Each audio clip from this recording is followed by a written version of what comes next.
Hi, my name is Triana, and I am back doing another Universal Design for Learning Influenced Reflection for weeks 3 and 4.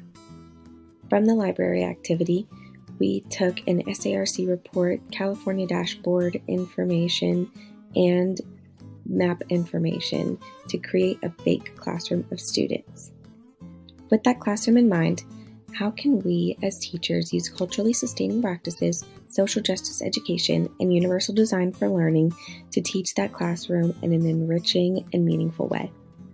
Let's take a look at Kindergarten Standard 1. Students understand that being a good citizen involves acting in certain ways. Substandard 1. Follow rules such as sharing, taking turns, and know the consequences of breaking them. Because our imaginary classroom has students of all races and ethnicities, it's important for us to understand that keeping culturally sustaining practices in our classroom is incredibly important. For our kindergartners, they're going to be coming from homes and from backgrounds where there's going to be different cultural rules for everybody. Understanding what those cultures are and how they might view certain rule versus my culture is going to be incredibly important. Another kindergarten standard, Standard 3, students match simple descriptions of work that people do and the names of related jobs at the school, in the local community, and from historical accounts. Teaching a standard like this would be a great way to implement universal design for learning. In order to fulfill an activity that shows that students have mastered this content standard, there's a variety of things that they can do in order to show the teacher that mastery. Examples of this could be writing a sentence about a job in their community, following it with a picture, creating flashcards that match a job description to a professional, or creating a Google Jamboard with Google images of somebody that works in their community. Our third standard will be Kindergarten Standard 6. Students understand that history relates to events, people, and places of other times. Substandard 1. Identify the purposes of and the people and events honored in commemorative holidays, including the human struggles that were the basis for the events.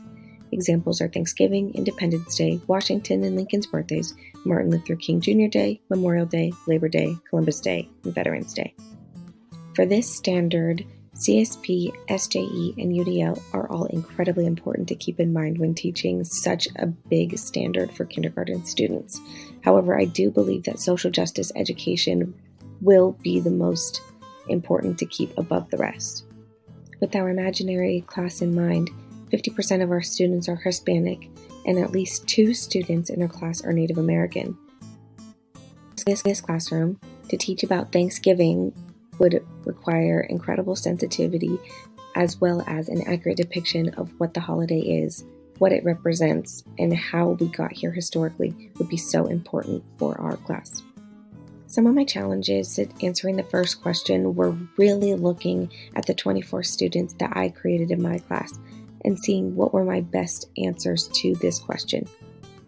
Generally, I think it's easy to try and come up with lessons or ideas about what you want to do in a class when you don't know who those people are, but to have an Excel sheet in front of me that details exactly the kind of community that I am teaching to made it very difficult for me to try and think of each individual person in mind.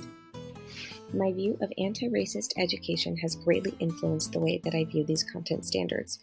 For example, I'm taking into consideration each individual person, thinking about what background they're coming from, what their household may look like, what may be the things that they struggle with on a day-to-day basis, and I'm basing my lessons and the things that I'm going to be teaching off of that. Considering that I grew up in a privileged household, it's very easy for me to overlook these things, but everything that we've learned in the last few weeks has really taught me about how important it is to understand that the population that I'm going to be teaching is going to have a very different experience from what I've lived, and I can't ignore that when it comes to the things that I'm choosing to teach in my classroom day in and day out.